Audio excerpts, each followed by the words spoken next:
welcome to everyone here. It's great to see a big crowd out tonight. Zakaria holds a degree in development. He's also an expert on international law and human rights. I am a Palestinian, originally from the village of Lifta. Maybe some of you is aware of this village, which part of it was in Palestine, in West Jerusalem, which was destroyed and the people became refugees, and the other part is in 1967 area, East Jerusalem. I would like to talk about Jerusalem, not because what's going on or the Israeli policies only is really limited to occupied East Jerusalem, but I'm taking East Jerusalem as an example for the Israeli colonial settler apartheid regime, which what's going on in the occupied territories, not only since 1967, but neither in 1948. It has been going on for over or more than 100 years ago, during the British Mandate and after that.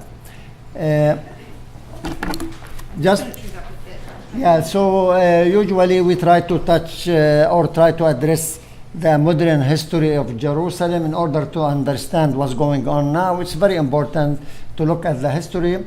As you might know, Jerusalem between 1917 and 1948 was under the British Mandate.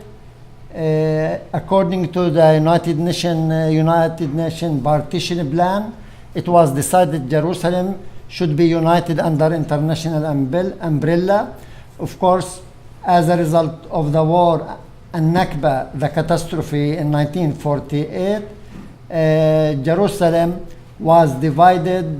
West Jerusalem became under what was established at that time, the Israeli state, and East Jerusalem part of the West Bank under the Jordanian rule or the Jordanian regime. In 1967, Israel occupied the West Bank and Gaza, and Jerusalem was part of the West Bank, where Jerusalem was occupied at that time. As a result of Nakba, nearly 73 to 80,000 Palestinians were forced to leave West Jerusalem, and they became refugees. 80. No, Jerusalem. We're talking about Jerusalem, not Palestine. 800 in Palestine, yes. And 38 villages out of 40 villages in the area of Jerusalem were destroyed completely, and people became refugees in the West Bank and in the Arab region. And after that, as I said, Jerusalem was divided. West Jerusalem under the rule of the Israeli colonial state, which was established, and East Jerusalem part of the West Bank under the Jordanian regime. What happened? Of course, between 1948 and 1967, Israel has controlled all the land of East Jerusalem and most of the land of Palestine. As you might know, they mainly used the absentee property law. According to this law, which was established in 1950, any Palestinians who wasn't in his village or city at that time, and they were outside Palestine, their land or property became the ownership of the Israeli government.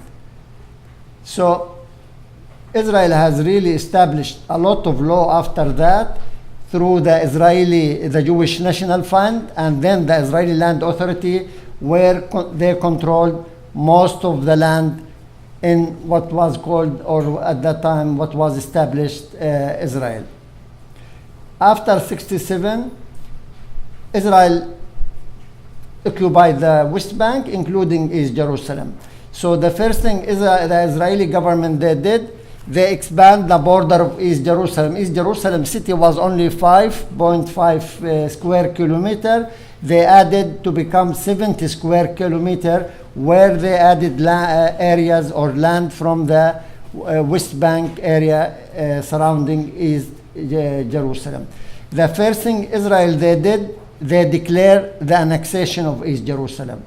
What does that mean? The annexation is that East Jerusalem became under the Israeli jurisdiction, the Israeli civil law, the people and the land. And that's what made it different than the rest of the occupied territories, the West Bank and Gaza Strip, that in the West Bank and Gaza, it was under the military rule, and East Jerusalem was or has been under the Israeli civil law, the people and the land. Of course, annexation East Jerusalem, this deprived the Palestinian from the protection of the Geneva Convention, because if it was occupied, according to Geneva Convention, the people under occupation should be protected. Israel went further. In 1980, they passed the law, what they call it the Basic Law. According to the Basic Law, they declared that East and West Jerusalem is the united capital of Israel. So the annexation and declaring that East and West is the capital of Israel was the legal framework that the Israeli government or the Israeli state has established in occupied East Jerusalem soon after its occupation. Of course, in spite that the annexation and declaring that it's part of Israel is a clear violation of international law. All these action by Israel was rejected by the Security Council, the General Assembly of the United Nations at this time, because Israel has no right to change or to annex East Jerusalem because it's occupied territories. Till now, in spite that all the international community, they consider East Jerusalem as an occupied city, Israel consider East Jerusalem as part of Israel and part of the Israeli state. Israel has been following a policy since 1967 of what we call it, try to create a demographic balance in favor of the Jewish Israeli people. What does that mean? That always one of the main goals that the various governments since 1967, that how to create a majority of Jewish population in occupied East Jerusalem vis-a-vis a small minority of the Palestinian people. You know, in the 70s, there was a committee which was established that their recommendation it was a interministerial committee. Their recommendation that Palestinians should not be more than 22% of all the population of all Jerusalem, and 78 Israelis. With the master plan in 2000, they start talking about 70% Jewish Israelis and 30% Palestinian Arab population in East Jerusalem. So this demographic issue has been always one of the main concerns of the various Israeli government, various Israeli parties and Israeli leadership. As we said, this was rejected by the international bodies, by the UN, by the Security Council, and by all the states. Even the United States, which is the closest ally to Israel, they consider East Jerusalem as an occupied city, not part of Israel. So in order to achieve that, Israel has been implementing various policies which really in order to achieve what they have been really putting as a goal, that East Jerusalem is part of Israel. One of the main policy is land confiscation and building settlements. Now, Israel has been introducing various laws to use them in order to confiscate and grab as much as they can land. One of the laws that they used is the absentee property law, which was used in 1948 area in the green area line. And the other law, they have been using taking over land for public interest. And the third law that for planning and zoning, and they have what they call it green areas. Some areas that they declare it's a green area, and if they declare it's a green area, Palestinians are not allowed to use it, neither for housing nor for commercial or any use. Nowadays, 87% of all the land of occupied East Jerusalem is completely controlled by the Israeli state. only 13% of all the land of East Jerusalem, which was occupied in 1967, is left for the use of the Palestinian, for housing, for commercial, including all the construction that already exists in East Jerusalem. Of course, that mainly for building settlements. In East Jerusalem, there are 16 settlements where there are 215,000 Jewish settlers. They live in East Jerusalem. 45% of occupied East Jerusalem population are Jewish settlers. So what they have been doing, they have been controlling the land. They have been transferring the controlled land and given to the settlers to build settlement for the Jewish settlers. So this map, it can show you now all these blue spots are the Israeli Jewish settlers or settlements in occupied East Jerusalem. Within the black line, the one outside, it's outside in the area or in the district of East Jerusalem. You can see the purple, it's E1. Maybe some of you heard about E1. It's a planned settlement. They haven't built it, but they are preparing.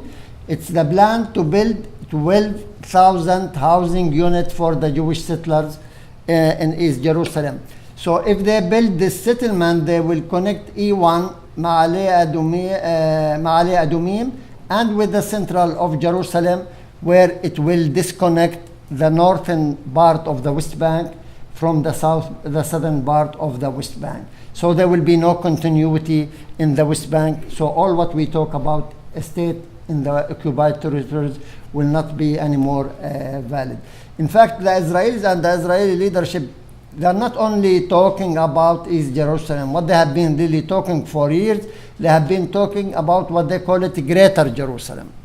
Greater Jerusalem, Netanyahu several times, he talked about what we are achieving in Jerusalem, what are achieving the Greater Jerusalem. Greater Jerusalem, from the south, it reach, as you see, Gosh Atzion block, which is in the border of Hebron, after Bethlehem, and from the east, Ma'ale Adumim and E1, the yellow part, and from the north, Givat Ze'ev, which is the border of Ramallah. So this is for the Israeli government and the Israeli planning committees, for them, the Greater Jerusalem. What they are trying to do, they are trying to do these blocks of settlement, to connect these blocks of settlement with East Jerusalem and West Jerusalem, and they are trying to force Palestinians to leave Jerusalem. They are trying to make some neighborhoods outside the city of Jerusalem and to connect the settlement with each other,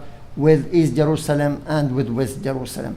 You know, they have been doing that in order to achieve the majority of Jewish population. That's always one of the main objectives in the Israeli policies in occupied East Jerusalem.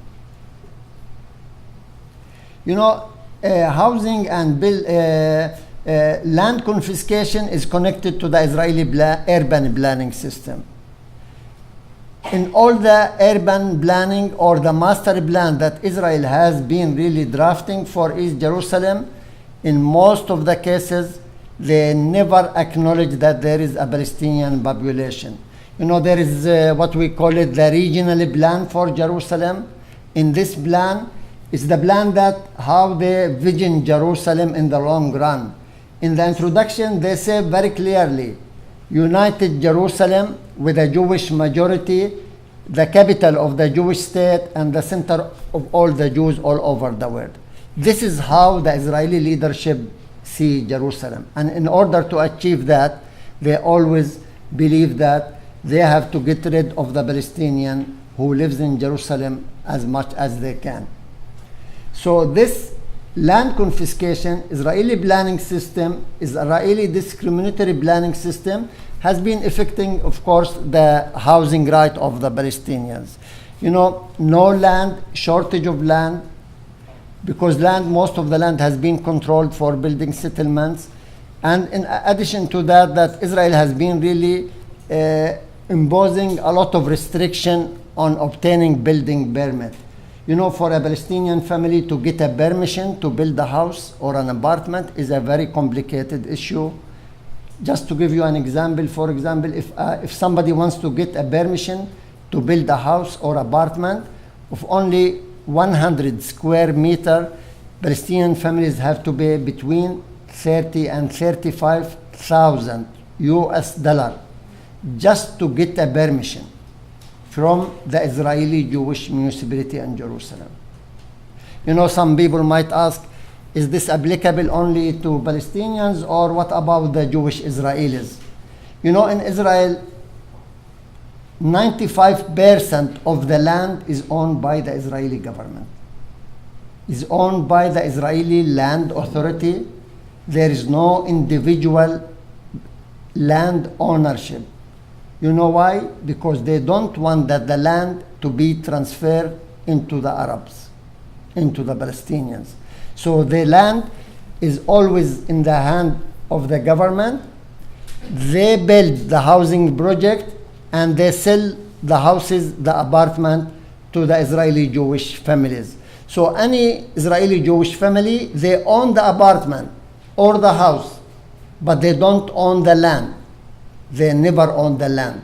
The land always stays in the hand of the Israeli Land Authority, the Israeli government, because they don't want that some Israelis might sell the land to the Palestinian Arabs.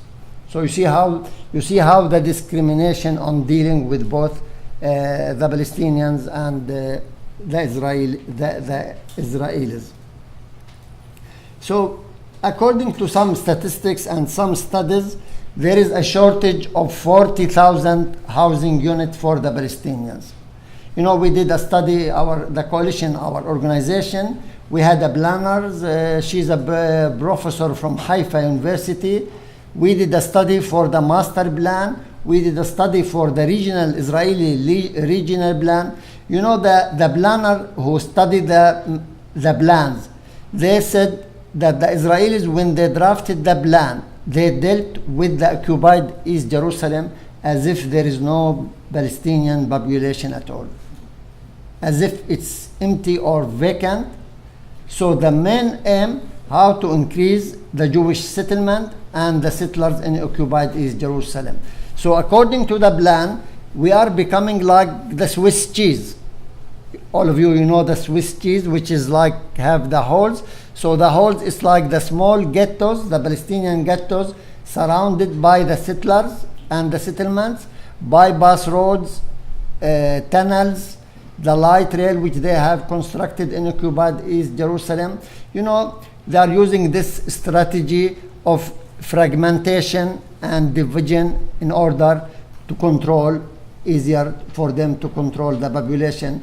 And they are trying to make life difficult for the people in order to leave the city of East Jerusalem.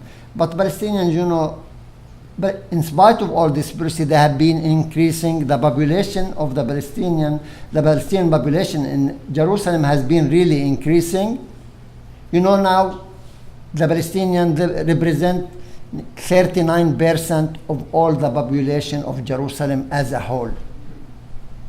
And this is driving the Israeli leadership, the Israeli government, the Israeli institution mad. They are very crazy because with all the policies, with all what they are doing, they haven't been succeeding in forcing the people to leave the city of East Jerusalem.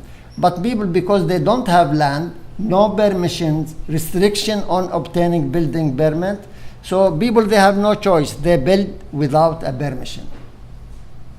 According to the municipality of Jerusalem, the Israeli municipality, there are some statistics which talks about there are 20,000 apartments or house in East Jerusalem that are built without a permission. 1/3 of the Palestinian population in Jerusalem, they live in houses or apartments that are built without a permission. I think some of you, they know, according to the Israeli law, if you build a house without a permission, the house must be demolished. This is the Israeli law. So that's why every day the Israeli municipality of Jerusalem, every day, if you follow the news, there are few houses are demolished here and there in different neighborhoods of East Jerusalem. You know, it's not only that the Israelis have been demolishing the houses, the Israelis have been forcing a lot of the families to demolish their own home by themselves. What we call it self-demolition. Like some families, they demolish their own homes, which they built without a permission, because if they don't do that, they have to pay a fine for the Israeli government, and they have to pay the cost of demolition. Can you imagine? They don't give us permission. We have no housing right. There is no public housing project from the municipality to the Palestinians. And if we built without a permission, we have to pay, and they demolish the homes, we have to pay the cost of the demolition for the Jerusalem municipality. And you can imagine what does that mean when a family, after they've invested all their saving to build a house, to build a shelter for their children, for their women, for the elderly, that they have to demolish their own homes by themselves. You know, there are two clear cases. One of the cases, Silwan. I don't know, maybe some of you were familiar of Silwan. It is in the south of the old city. There is a neighborhood called Al Bustan. In this neighborhood, there are 80 buildings, 130 families, 130 apartments that Israel gave a demolition order. You know, they declared this area as a green area. And according to the Israeli law, when they declare an area as a green area, which means there should be no housing in this area. So they want to demolish these buildings because they want to build a biblical park in this area. They believe that King David was walking in this area. So they are making 130 families displaced and homeless because they believe that King David was walking in this area. You know, the Israelis, they are very well how they do things like that. They use religion, they use all means in order to control the land, in order to force the people to leave the city of Jerusalem. Silwan is one, this is Silwan, the one within the yellow line. You see all these red or purple spots, these are settlements within Silwan. We call them settlement spots. There are like 45 either houses or apartments or part of the house that controlled by the Israeli Jewish settlers in the area of Silwan. Israel has been really, and the settlement movement have been really focusing or targeting Silwan area because they consider that East Jerusalem, the old city, Silwan from the south, and the Mount Olive from the east, the surrounding area of the old city, they call it what they call it the Holy Basin. They believe that this area is like a red line, no housing, no construction, no more buildings. What they try to do, they try to demolish homes as much as they can, and they try to force people to leave this neighborhood. Sheikh Jarrah, another example. I think some of you maybe heard about Sheikh Jarrah. This area that Israeli have been evicting the families who live in this area of Sheikh Jarrah. People, 28 families who were refugees, were inhabited in this area by UNRWA, the UN agency. Jordan, they gave them the land. UNRWA built housing units for them. There were 28 families in 1956. Now there are 55 families. So settler groups in 1970s, they claimed that they owned the land from 1882. And since then, they have been trying to evict the people and take the land and control the housing in this area. They already evicted 12 families. There is a plan to build a settlement there of 250 housing units for the Israeli Jewish settlers. This is just an example of the Israeli policies with regard to housing, land, and land control. You know, another challenge or another issue that Israel, Palestine have been facing is the closure of Jerusalem. Maybe you know Jerusalem has been closed since 1993. Israel established what we call it military checkpoint in 1993. Maybe you remember what happened in 1993. It's exactly when Oslo Agreement was signed. Soon after signing the Oslo Agreement, the Israeli government, they established checkpoint and closed East Jerusalem.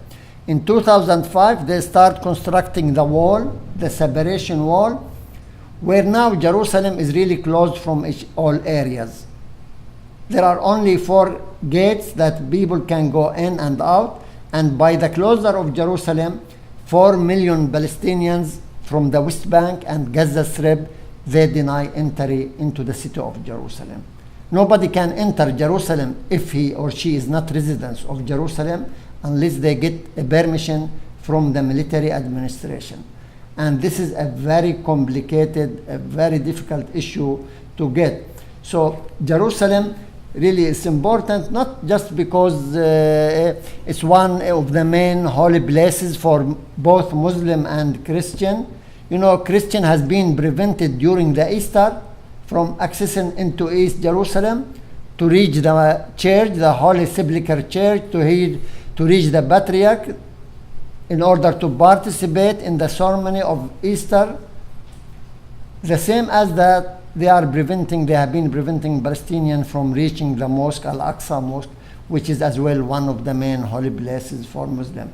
Maybe some of you are aware or they hear that every Friday, which is the main prayer for the Muslim, Palestinians who are under 50 years old, they are not allowed to enter the old city of Jerusalem to reach the mosque to pray and to participate in the prayer in the mosque. So the closure of Jerusalem, and with the closure of Jerusalem, that made 5 Palestinian Jerusalemite neighborhood outside the wall. Nearly 100,000 Palestinians, Jerusalemite and residents of Jerusalem, now they are living in neighborhoods outside the wall, outside the military checkpoint. What does that mean? That they are under the threat of losing their residency because they are outside the Jerusalem, or what they call it, the municipality border of Jerusalem. So this one issue, the civil status, is another issue which Palestinians have been really suffering, and they have been the victims of the Israeli policy. You know, in 1967, the Israelis, what they did within like 3 weeks, they did a census. They counted who is in East Jerusalem. And anybody who wasn't there at that time, he or she, they lost their right to be residents of East Jerusalem. There were like 35,000 Palestinians outside East Jerusalem when the war took place in 1967, so they lost the right of being residents. Then the Israeli government, they decided Palestinians who live in East Jerusalem, they gave us the status of permanent residents, not citizens. You know, it's like any foreigner, he or she, they come and stay for some years, they get a residence in East Jerusalem. So, of course, this has affected the future of the existence of the Palestinian in the city of Jerusalem. And they gave the Interior Ministry or the Ministry of Interior a lot of mandate when he or she can revoke the residency of the Palestinian who live in East Jerusalem. For example, if anybody leaves Jerusalem for 6 years, like students who come to study maybe in Canada, the US, or the Arab countries, or Europe, or people who they leave Jerusalem for work, even if they go every year in summer, if they go back to Jerusalem and they do that for 6 years, they lose their residency in East Jerusalem. They can't go back. If anybody gets residency or citizenship from any country, And I go to the state or Canada, I live there for some times, I get residency. If I get residency, I lose my residency in East Jerusalem. If I get a citizenship, I lose my residency in East Jerusalem. See, I mean, these laws, you know, the issue that the Israelis are very clever. They don't say, you don't find in any Israeli law that this is for Arabs and this is for Israeli Jewish. No, you never find that. But in practice or in practical, they do everything. So this is all these laws that they have been introducing is really to force the people to leave the city and to reduce the number of the Palestinians who live in Jerusalem as a whole. You know what, they establish a law or a procedure which they call it the center of life. That everybody, each Palestinian in Jerusalem has to prove all the time that our center of life is Jerusalem. We live in Jerusalem, our house in East Jerusalem, and our job in East Jerusalem. And if any Palestinian goes to Ramallah, which is 15 minutes from Jerusalem or to Bethlehem and live there, they lose their residency. Not only to go to another city, but even if you go and live in the district of Jerusalem, outside the municipality or the city border, we lose our residency. You know, there is no housing in the city. Renting housing is very expensive. No permission for buildings. No land is left for the use of the Palestinians. So people usually, they go and look for housing outside the city of Jerusalem. So if they do that, they lose their residency. Another law that they are using, like if they can prove that Palestinians are not loyal to the state of Israel, they can take their residency. Till now, there are 12 cases that the Israeli Ministry of Interior, they revoked their residency because of their political activism or because of their political activity. Till now, they haven't been really implementing this law widely, otherwise most Palestinians will lose their residency according to this law. I mean, coming to talk to you like now, this is a good enough reason for them to revoke my residency. You know, recently during the last few months, they introduced a law which is, you know, any activity which consider incitement. They have the right to revoke your residency and to kick you out of East Jerusalem. You know, the other thing, that if somebody from East Jerusalem gets married to a woman or a man from outside the city of Jerusalem, like Ramallah or Bethlehem, not Europe, not the Arab state, the residency doesn't transfer automatically to their spouse. You know, just to tell you about my experience, my wife, she's Palestinian American. She was born in the state. I met her. We got married in 1996. Soon after we got married, we have to apply for her for residency because she wasn't allowed to come and live with me in East Jerusalem. You know, when did I get her residency? In 2006. It took me 10 years just to get to my wife residency so we can be able to live together under one ceiling. Of course, this system or this law as well has been affecting the children of these couples or this marriage that one of the parents are from outside Jerusalem. That the children, they don't get residency automatically. They have to go through a long process. They call it family unification for the children, the same as we do family unification for the wife or the husband.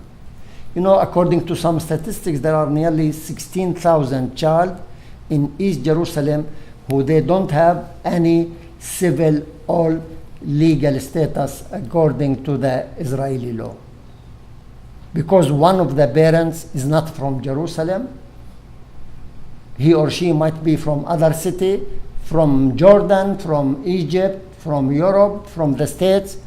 So 16,000 child, they don't have any legal status. And if you don't have this legal status, according to the Israeli law, you can't have any social services. And you can't send your children to the school if they don't have residency. They can't get health insurance or health services if they don't have residency. The same like people, they can't get jobs, they can't work, you can't own the car, you can drive. You see all these series of laws and regulation. Why? Is mainly to force the people to leave the city of Jerusalem. You know, according to some statistics, you know, even we have a problem to find statistics because the only one who knows is the Israeli institutions. So some Israeli human rights NGOs, they go to the high court. Maybe some of you know of Hamuked. It's an Israeli human rights center in East Jerusalem. They went to the high court just to get the number of people who they lost their residency. So the Israelis, they gave them that there are 14,500 who they lost their residency. But nobody knows what is the exact number because they are the only one who know about how many people have lost their residency. Another issue or another thing is that Israeli have been really targeting is really the education.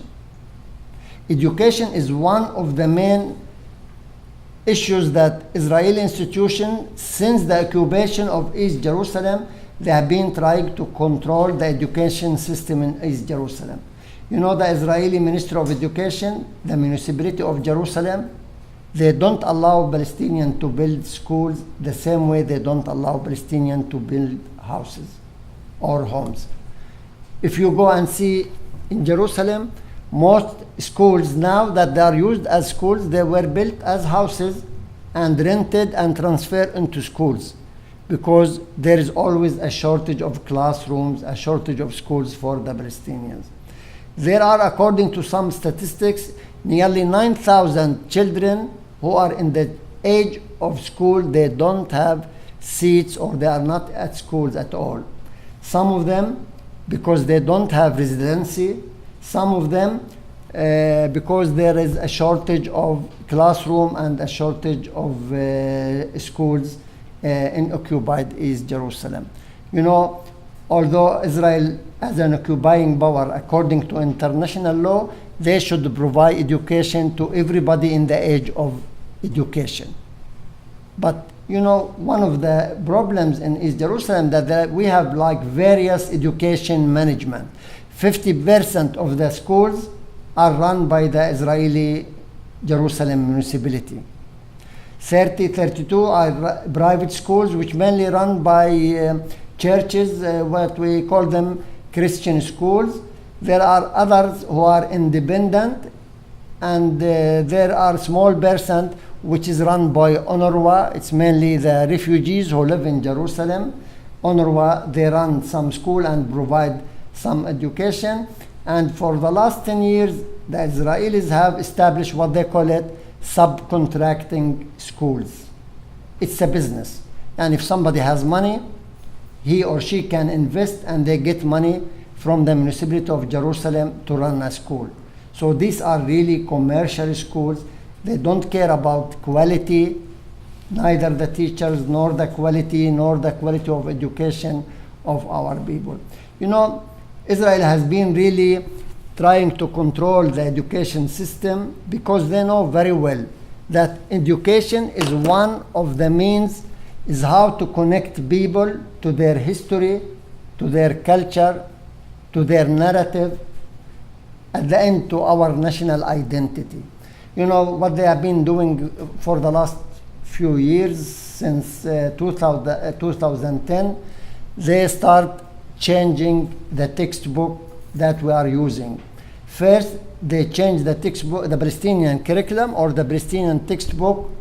What they did, they took or wiped everything that related to the Palestinian history, to the Palestinian narrative, to the Palestinian resistance, anything about the occupation, the Israeli colonial policy, everything was really took out or taken out from the textbook and 2 years ago, they start imposing the curriculum or the textbook that is being used in what was called or has been called Israel.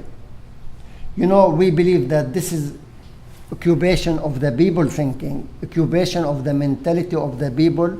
And really, I always say it's more dangerous than demolishing a home. If the house is demolished or the school, it might be rebuilt. But if they destroy the mentality and the culture and the history of the children, it's very difficult to rebuild. And this is very dangerous. And that's why we have been really, as a coalition with other civil society organizations, we have been launching campaign against the Israeli policy of controlling the education system, changing the curriculum. You know, there were, just 3 weeks ago, the Israeli Ministry of Education, he made a statement. No funding for any school which doesn't teach the Israeli curriculum.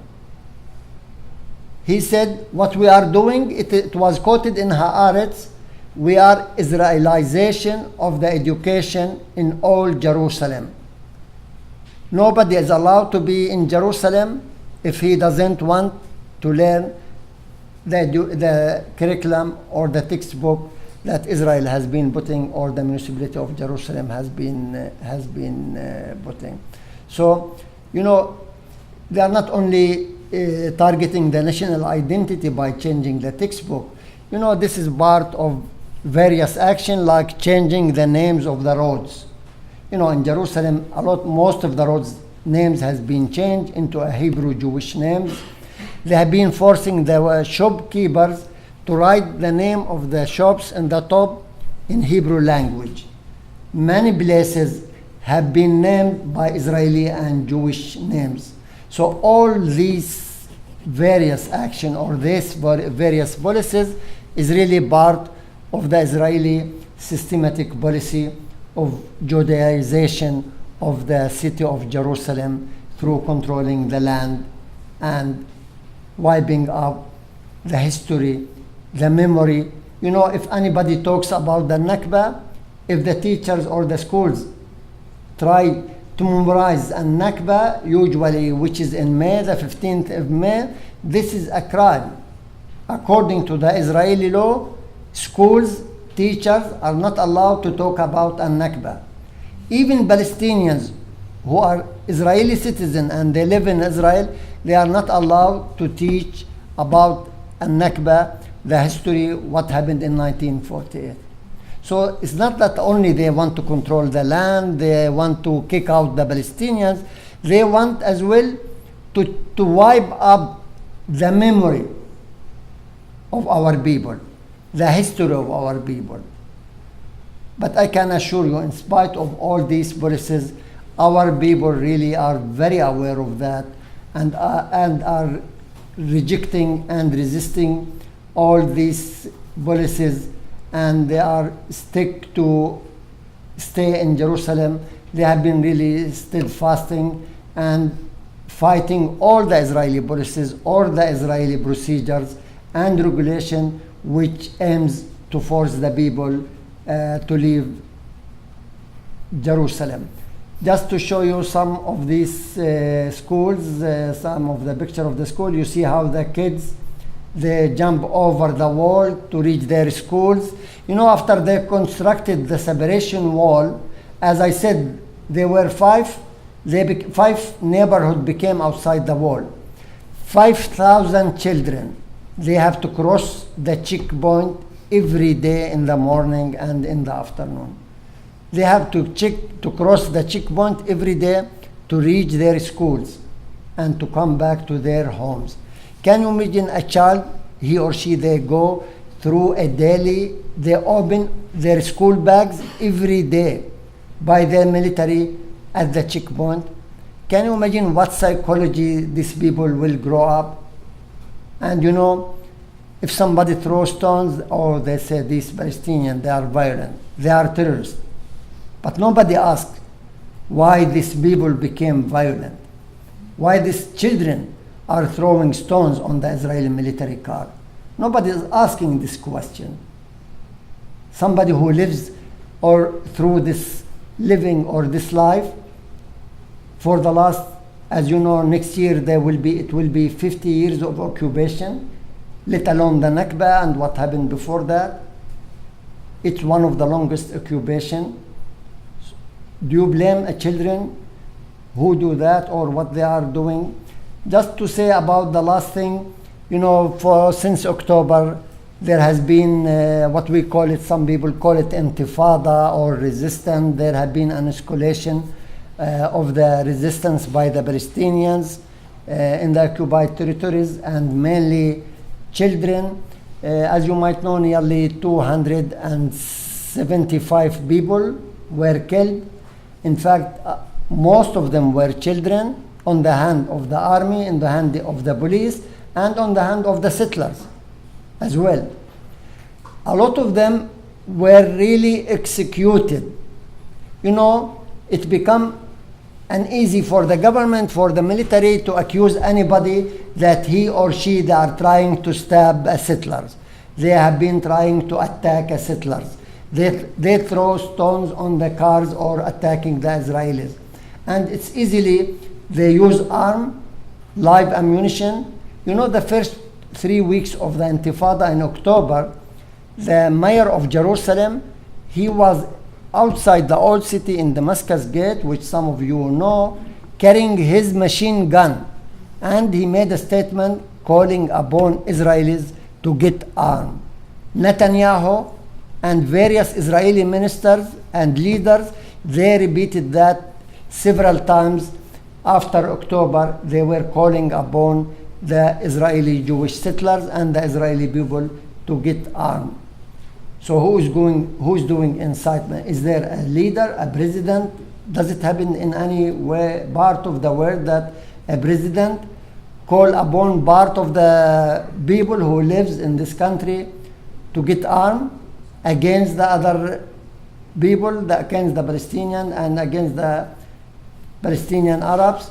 So since then, Israel has been really implementing a lot of collective punishment against the Palestinians. What they did, they closed the neighborhoods in East Jerusalem. Some or a lot of those who were killed, can you imagine that since October, there are some of those who were killed, their bodies still are held by the police and by the Israeli defense minister. Some people has been since October, more than 10 months. It's not enough. They killed the people. They demolished their homes, because anybody killed, accused of being attacking settler or trying to attack settlers, the first thing they do, they close or demolish their homes. They revoke the family residency of his family, his father, his wife, her husband. And more than that, their bodies, some of them till now, is held in the Israeli refrigerators in a 70% degree minus. This is it's not only violation of human rights, it's violation of all religions. There is no religion in the world, neither Judaism or Islam or Christianity, that accept, respecting the body is to bury the body. And the case has been in the High Court for the last 6 months. In spite the Israelis, they put a lot of condition, the police, that no funeral for the bodies. Only, they used to talk about 30 people from the family. Now they are talking about only 14 person from the family of the killed person. They bring the body to the cemetery at 12 o'clock in the night. Within 1 hour, the body should be buried. The family should pay 40,000 shekel, is around nearly 15,000 US dollar, as a guarantee that they will not violate this agreement. They brought some bodies to their families. It was a piece of ice. Can you imagine 10 months, 6 months in the refrigerators? So they brought the bodies to their families. It was a piece of ice. Many of them, they didn't recognize their families, their sons. 2 families, they refused to receive their sons. One of them was 12 and one of them was 14. Can you imagine what does it mean for a mother that her child, 12 or 14 years old, to be kept in the refrigerator for 6, 10, 8 months? Even she doesn't have the right, at least, to bury her son or her daughter. So just really what am I whatever I talk about, what our people or the Palestinians has been going through under this Israeli colonial apartheid settler apartheid regime, really you can't imagine what's going on and the daily life that our people have been going through in the hand of the Israeli occupation. And unfortunately, in spite of all these violations that Israel has been really committing, and Israel has been behaving impunitive regardless to the international community. Nobody is telling Israel to stop what it's doing. Nobody is taking action. Nothing more than statements here and there, whether the Americans or the Canadians or the Europeans. So nothing left for us as the Palestinians. So with all these human rights situation, with all these violations, I mean, even they are trying to deny our right to carry or to boycott the Israeli product. It's one thing which is our right. It is one of the basic rights of anybody to express his or her opinion regarding buying or not buying, boycotting or not. Even this is becoming like a crime. Several European states are introducing some laws in order to punish anybody who try to support BDS. And believe me, BDS has been really affecting the Israeli badly. They have been investing millions of dollars to confront the BDS. You know, last year there was a law which was passed in the Israeli Knesset that anybody who supports BDS or involved in the BDS, it's a criminal act. And he or she could be trialed and could be sentenced for imprisonment. So, to be honest with you, we lost hope in all the governments. We lost hope in the international community as a governments, in the US, in the Canadian. So really, our hope is you. Our hope is you and your support. Because we believe in the people's support, we believe in the work you are doing, and believe me, it is very important. And we ask you to continue your work, your support, to put pressure on your government to stop the continuous Israeli violations of the Palestinian rights and the crimes that Israel has been really carrying out against our people. And thank you for listening.